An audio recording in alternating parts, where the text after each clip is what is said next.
Hello YouTube, this is Morgan Airspeed Prime here with my next Avatar video. This is going to be the first of a long series of videos I am starting out. This will be my chapter analysis series for the Legacy of Yangchen. So this is Yangchen Book 2, Chronicles of the Avatar Book 4, and we're going to have 37 videos in this series. So one for every single chapter in the book. This will be the standard format of chapter analysis video. So each video will be kind of part recap of the chapter. So we of course know what's actually happening in the chapter, discussion, analysis, review. So just a full in-depth analysis of that specific chapter, a video on every single chapter. This way we should be able to hit every single dynamic, every single detail from the whole book, of course, because it's a huge piece of content here, a 300+ page book. We don't get this too often. It's becoming a little bit more regular these days, but still, it's just the fourth book, and it's going to be an exciting one to go through because Yangchen is a fascinating character and it's a good book. But just before we kind of start it all out, I do want to mention this. It is a long video series, and the support would be very much appreciated here for the channel, and also specifically this series, because it is such a kind of long-term kind of series in a way. The aim is, of course, to try and do this series in a relatively short period of time where it's not stretching the series out for months and months and months, but also not burning myself out doing them super quickly. So as you can see here, I do have YouTube channel membership enabled on the channel. This is the most effective way for you guys to help support the channel at either tier. So there's the Light Spirit tier for $1 a month and the Avatar tier for $5 a month. The difference between the two is that at the Avatar tier you do get access to some exclusive videos that I put up on the channel. They're not Avatar videos, they are videos about other topics that I wouldn't usually talk about on the channel, so they're very different than my kind of usual content, but they are there as some extras if you are interested. Otherwise, both tiers give you access to the loyalty badges as well as the custom emojis to use in chat and in the comment section, of course. So the support would be really appreciated, but it is not expected, of course. The series will still be going ahead, but that would certainly kind of help as I go through this, because like I said, 37 videos we're planning to do here, and I know a lot of people really love this series when I do them. Now, I think final thing to get across is basically the spoiler policy for the chapter discussions. What will I be doing about, say, we're doing chapter 1 here, how much from other chapters will I be bringing in? The general idea is I try to make it pretty much kind of like I won't be bringing in stuff from later chapters into the earlier chapters, but if it will help with the discussion on a specific chapter, I will make references, I will allude to the idea of like this will be explored a little bit later on. There might be certain instances where I just do bring a piece of information up just because maybe the reveal when it eventually comes out is not presented as being anything super important. It just happens to be in that chapter. For instance, there'll be one situation in this chapter where I do reference a later kind of plot reveal, because I think it just helps to give depth to this chapter. But if you want to kind of follow along for the first time, I think it will be mostly spoiler free to follow along in this way. So let's jump in here with chapter 1, depths. We are obviously, when I'm releasing this video, it is pre-release of the book, but chapter 1 has been released publicly for a while now. This chapter is the preview chapter that has been up on Polygon for a while. That will be linked below if you want to follow along or just read the chapter. So let's jump in with chapter 1, depths. So immediately we get the idea. This is a Chai-Si focused chapter. It is about her backstory. It's about her motivation. It is one of 2 Chai-Si focused chapters in the book where it's from her perspective, but it's the only, I would say, really like notable one. The other chapter is kind of notable more for a sort of certain reveal in it. This is the only one where I would say we really get like depth around her backstory itself. It is maybe a slight disappointment with the book that we don't have another chapter that like references her past, establishes kind of stuff like the exact origins of kind of Project Unanimity, but we'll get to that more where the kind of related material does get brought in. But here the focus is just on, okay, why is Chai-Si the way she is? How did she get to be in that position of power, given that, again, in the first book she explained that she's from this kind of random tiny island that doesn't really have a name? How did she get from there to being in one of these kind of pseudo world leader powers as the Zongdu of one of the Shang cities? That's what this is all about. But it also serves to explain why she is this kind of brutal leader as well, who is kind of quick to violence. And we know the way she runs her city and how she deals with spies, why she is so violent. This is where it all comes from here. So the first line of the book is sort of, I think, quite telling. Chai-Si understood from an early age that to be successful, you needed to be willing to go further than others thought possible. So that's kind of ominous in a way for what's to come. We then get straight away into the whole idea of the island itself. So I'll bring up the map here just so you guys have a sense for what we're actually doing here. So we're talking about number 7 and 18 on the map, in between the Fire Nation and the Earth Kingdom. Basically the end of the tail of Fire Islands. 18 on this map is Natsuo Island, which gets referenced later on in the book, specifically in the context of it seems like some of the islands nearby Chai-Si's island are described as being the Natsuo Island chain of islands.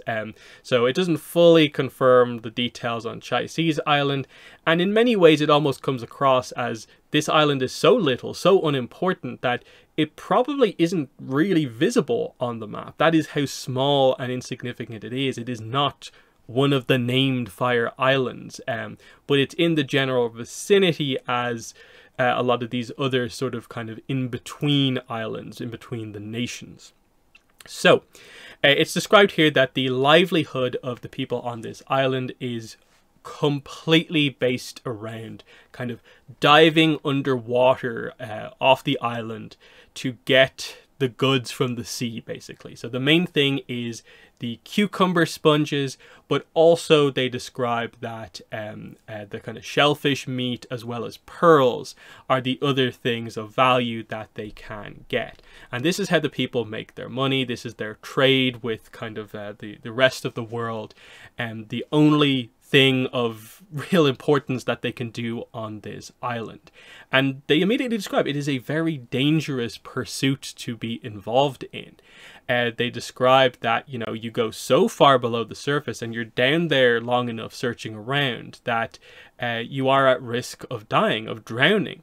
And this is where you're immediately connecting a lot of this stuff to Project Unanimity, which Chai-Si is involved with, of course, because Thapa mentioned that as part of the training to get combustion bending, it was torturous training. Many people trying to develop the technique drowned. So how did that exactly happen? What's the connection with combustion bending and water? And then you get this explanation of, well, this is how like Chai-Si grew up. She herself was involved in this diving underwater to kind of get the stuff from the kind of seafloor, effectively. And it's even mentioned directly here, you know, like so far below, the sunlight faded, ears threatened to burst. It describes that without the aid of water bending, they trained their bodies to accept the pressure, their minds to embrace the signals they were dying so they could, you know, stay down there longer, going further and further down, and trying to get all of this stuff out.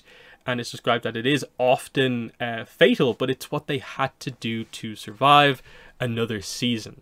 And it's interesting because they immediately then get into this comparison between the idea of the brutality, the death in a way, how harsh getting these things is, versus how how luxurious the actual end product is by the nobles who will eventually use it. A mutually beneficial agreement based on one party's willingness to torture themselves and the other side's complete distaste for the slightest physical discomfort, because cucumber sponges are basically used as by nobles to wash their faces, because it's described as being the softest touch known in the four nations. So that's why it is a luxury good, and that's why it's of value to people, which is quite interesting. And it's interesting, we immediately sort of move past the whole idea of, like literally describing, bodies accepting the pressure, which feels like a very combustion bending kind of thing. But it's surprising that, like, when it comes to Chai-Si herself and her knowledge of kind of what's going on, we don't really return to that dynamic again. So there's a little bit of a kind of plot hole with aspects of kind of how this all comes together, which we'll get to in later chapters. But for now, of course, we're in a character-focused chapter on Chai-Si. It's described then after this that as she gets older, she moves into more of a kind of business position within the village, where she begins to manage the village books, negotiating prices and stuff like that. And immediately you get the idea that she is a good negotiator, and she learns the tricks of the trade rather quickly about like having stashes on kind of nearby kind of smaller islands, trying to control the market prices and stuff like that, to the point where they feel in relative control of their lives, of their destiny, that only like severe bad weather like a monsoon would get in the way of it, until the event that actually breaks it apart. And that is the arrival of a very specific ship that has the flags of both the Fire Nation and the Earth Kingdom. From a timeline perspective, it's important to remember we are pre-Platinum Affair here. As we go through this chapter, we'll see Chai-Si go through the Platinum Affair herself and how she ends up in the position as Zhongdu. But right now, at this moment, what kind of ends in a way her time on the island is this specific incident here. So, who comes ashore from this ship? It is junior ambassadors from both the Fire Nation and the Earth Kingdom. This is one of these really rare agreements between the Earth King and Fire Lord, where they've decided to do something together. Now, obviously, it's because they've come to this island that is in between both nations. So to allow anyone to use it, I suppose, required the approval from both rulers. But what's happened here is a declaration, a proclamation is read in the village that the inhabitants of the island would no longer be allowed to produce certain goods of the sea. So effectively, you are banned from diving to get this stuff. The only thing that really earns you money, you are no longer allowed to do it anymore. It belongs to this guy from this city you've probably never heard of and will never go to. And it's this shocking turn of events where it's described here that, like, Chai-Si's father's kind of like, this can't possibly be. Can we protest this? You have to let us formulate a response to just coming in here and saying we can't do our work. But the customs of this island are to be hospitable to the people who visit them, and so they decide, okay, we'll entertain you for tonight and tomorrow we'll talk about business, with the idea being that they hope to kind of play on the humanity of these people who have arrived here, that if they kind of treat them well and they see how kind of nice of a place it is and the families and stuff like that, that they will take a better approach when it comes to doing the business side of the deal. But Chai-Si just watches on from a distance. It seems to be all going quite well as the kind of food and drink is had. But then, it's just in a shocking turn, she stayed removed and observed, as was her habit, which meant she saw in full when one of the sailors picked up a torch and flung it into the largest hut. So just randomly, one of them just lights one of the buildings on fire. And from there, it's just described that everyone is in such shock that it is turned on, everything's turned on its head, like just like that. And it goes up because this is where the cucumber sponges are dried. So it's just pure tinder. So it just completely goes up. There is no saving this, basically. It then spreads to other huts. And the idea is that half the village is ablaze before people even begin to even acknowledge what is happening here. So effectively, it is the quote-unquote destruction of Chai-Si's home island here. And especially, there's a few kind of really just cutting moments here where Chai-Si watches as the ambassadors just basically roll their eyes and leave. They don't care. They did what they had to do. They announced it to be, I suppose, as legal as possible. And that is the kind of point here. The letter allowed them to do this because it came from the ultimate rulers of this island, the Fire Lord and the Earth King. It says it perfectly here. There were no criminals here. Her livelihood burning away was the law enacted. She might as well have tried to exact justice from the leaders of the four nations themselves. What fool could aspire to that? I think that's a really good way to kind of address the situation here. Is like, what could they have done? They would have had to go to the leaders of the nations, the Earth King and Fire Lord, to try and counter what was happening. And because they're just the inhabitants of this random island, would that have ever happened? Who could possibly aspire to that? And again, we know that Chai-Si is effectively now currently effectively in a position like that she maybe can do something there. And that's what's so interesting. You're seeing slowly but surely her forming into that character. She notes, we weren't strong enough to keep this from happening. We didn't have the right friends. That's the whole idea here, is that they didn't have any way to protect themselves from people with kind of political power or anything like that. That's the whole idea here. And her kind of, in a way, takeaway from this is like, well, what does anything mean if we couldn't like defend the kind of life that we were trying to make for ourselves here? In the end, what happened and what ruined everything was just these people coming in here with some power, and then an act of violence, you know, throwing that torch. That's the only thing that really mattered in the end. So this is sort of in a way where she kind of learns the kind of lessons of, like, in a way, her takeaway that this is what you can get done with kind of violence and like coercion like this. And yeah, again, nice wording here. Chai-Si's ruined village was a kiln that baked the lesson into shape. So from here, we then get the kind of middle section of her life. She leaves the island. She kind of skips from island to island, gradually gathering and learning about business, mastering her trade, including, you know, exerting leverage over people and kind of manipulating people.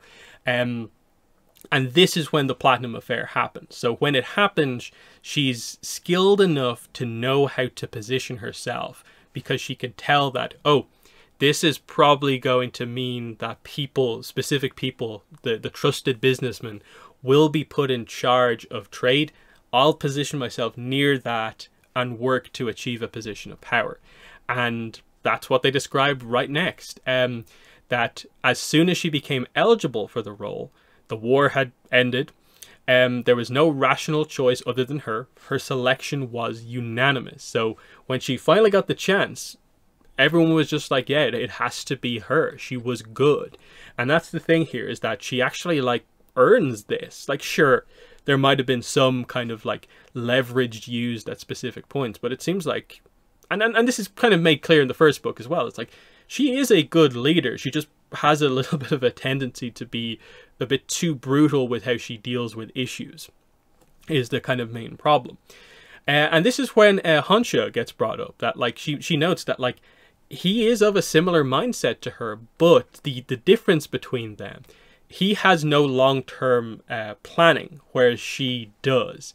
And this is where we kind of bring up the whole idea of like what he did in the last book. He, through Kalyan, stole unanimity out from underneath her. And it even says it here. He'd stolen the fruits of her labor, her means of becoming immune to harm in all the ways her little childhood village was not. So there's like a direct confirmation. The reason that kind of she has unanimity, she did this whole project, was ultimately to have, you know, friends, as is mentioned earlier on, powerful enough to defend her from anyone. That's the significance in a way. Like, there's the explanation for like why she doesn't just get powerful benders, but why she goes and tries to get the most powerful benders, is that she wants no one to be able to impose their power, their will over her, like what happened during her childhood on her island. So that's at least kind of part of a little bit of an explanation. And then it is said here that the one thing that she couldn't possibly predict was basically the actions of a buffoon. So I like that as like an explanation for it, that like Hanche's kind of whole plan was almost like it was so silly in so many ways. It was never going to work. But the fact that he actually did it took her by surprise, that he just actually went ahead with it because he was so desperate in the end. So that's interesting.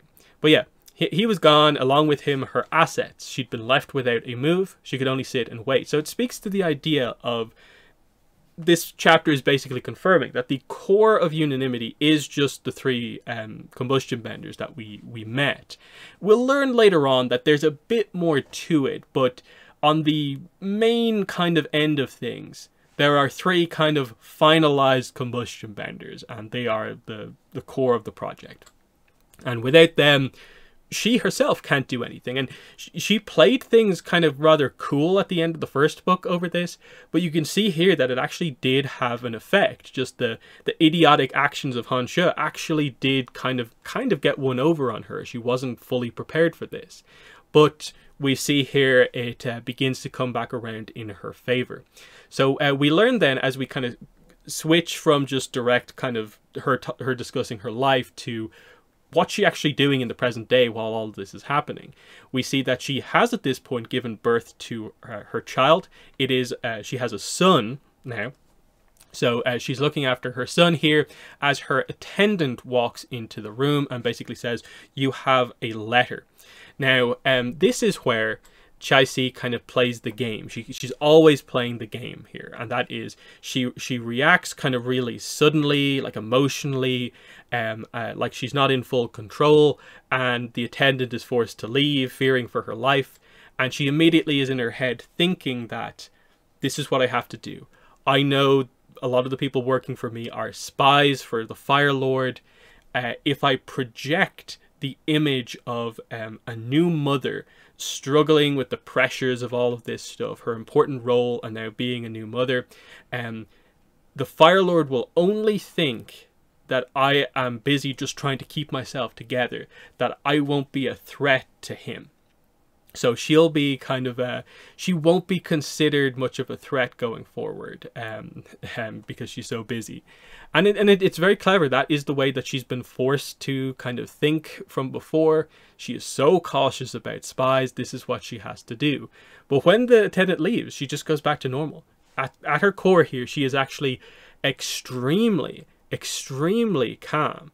And in so many ways, her son is actually the reminder to be even more focused on getting every detail right. She won't crack under the strain. Her son existing is the bigger proof of that, because he is her legacy, and we know how important legacy is to her, that she wants to pass everything on and have a legacy with her family line going forward, and she wants it to be on John Dory. That's the kind of whole kind of point here. Now, at this point, she opens the letter, and here's what it says. The message was nonsense, but it was written in a hand she recognized and contained hidden signals that let her know exactly where to find the person who'd sent it. Now, this is where I will sort of bring in a bit of a spoiler here. The way this is revealed later on in the book is rather kind of like abrupt and sudden, and I don't think kind of feels like that much of an amazing reveal, and it feels rather obvious when it actually comes out. So I'll just say it here. This letter is from Thapa. Now, I'll leave the exact details of how exactly this all comes out, but the idea here is, of course, the message was nonsense and had hidden signals, so only Chai-Si could have possibly known what was in that, so it just seemed like, well, the letter doesn't have anything in it, let's just let it kind of go out, seems to be the idea. But either way, it lets Chai-Si know exactly where Thapa is. So this is the setup for like how the plot happens, because we know from the description that a big incident at the Northern Air Temple, where the combustion benders are being held, is going to be the big inciting incident of this book when we get there. But anyway, here's where we get a fun little moment here. So she, of course, makes this kind of almost like ironic note of she is using cucumber sponges on her son, and the amount of them she is using and going through is shocking to her. Like, as like her younger self would be stunned at how much she's going through just for her son, now that she's had such a shift from being, my life depends on diving underwater, risking my life to get like one of these things, but now here I'm going through a whole pack of them. Now that I'm in more of a kind of higher position, I've kind of achieved what I wanted to do after what happened earlier on in my life. I like the detail there of just referencing that she is now using the thing she was initially responsible for kind of like finding in the first place. But yeah, then we get into the whole idea of legacy. This is kind of how we kind of wrap up the chapter. It's her reflecting on, how do I actually achieve my legacy? How do I achieve the permanence that I actually want? Because they come back around to the whole idea of the position of Zhongdu being temporary. But the entire house would pass to the next Zhongdu of Zhongduri once her term ended. So she would have to, in a year or two, leave, start again somewhere else. And she doesn't really want to do that. That she feels she shouldn't have to do that. Just because effectively, like, the whims of the other world leaders, and it's just another example of the world leaders having the power over her, even though she herself is now in a more powerful position. She wants to be in a position where they won't have an influence over her, which is the same idea that like Hansha and a lot of the other Shangs wanted. It's just he tried to achieve that in the wrong way. And so the whole idea here is about, how is Chai-Si actually going to get the advantage over the world leaders and turn this around like that? And she does make the comparison here, like, you know, her position is so different than the actual world leaders. And even the Avatar, they get their own kind of little eternity as, you know, their leadership position, because no one is powerful enough to question the position of leader of any of the nations. And ultimately, no one is really capable of questioning the position of the Avatar. But with Zhongdu, it's like, no, you've done your few years, you have to change it. Just because the leaders view it as being a bit of a threat if anyone stays in power too long as Zhongdu. So that's the whole idea there. And it's mentioned here, yeah, there are a lot of powerful people in the way of Chai-Si's ambitions, her claim to permanence. She doesn't want to be vulnerable again, based on what we know from earlier on in the chapter. And yeah, we end with the idea she wants to be the last person standing. She can do this. She has the will to do it. She looks at the letter and is just like, yeah, anything is possible. And so the idea is immediately, the letter arriving means unanimity it is possible for her to get it back into her grasp. She now has a sense for like, okay, this is where they are. I can get them. And once I have them, I'll finally execute my plan, what I was planning to do with unanimity, and they will get me what I want, which is a permanent position of power that can't be questioned by anyone else. That's the whole like idea of Chai-Si as a character. So, yeah, that is the first chapter there. Just to kind of, you know, wrap it up here, it's just, again, like I mentioned earlier on in the video, it's very good. I just wish there was a little bit more follow-up to this. Like another time where we reference her kind of flashback stuff. Just a little bit more connective tissue between the whole... the inhabitants of the island would dive underwater, kind of become pressurized and stuff like that. And how that relates to maybe how Chai-Si knows how to make combustion benders. Because that's one of the things that ends up being... one of the more frustrating things out of this book is that it feels like there's so many little moments that kind of like tease a lot of the words and ideas that are associated in a way with combustion bending, but they never quite full on connect the dots on how did she know about this. And there was maybe an opportunity if they had another flashback scene, but it is left with just this, which is great for the just raw character of Chicey. I think the motivations here are wonderful, and I like the way they cover her kind of path. But I just am left wanting a little bit more detail from kind of the rest of the book. It's not really an issue with this chapter specifically. So, otherwise, they are my thoughts on Chapter 1. In the comments, let me know what your thoughts were on Chapter 1, what I had to say about it, but that's been the video. Thanks for watching, and bye.